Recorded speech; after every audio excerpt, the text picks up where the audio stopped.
اللہ کریم کا ہر فیصلہ ہمارے حق میں بہتر ہوتا ہے۔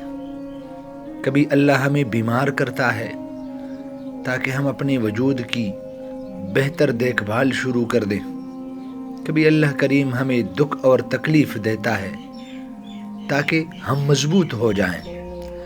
کبھی اللہ ہمیں ناکام کرتا ہے تاکہ ہم میں عاجزی پیدا ہو اور ہم متکبر نہ بنیں۔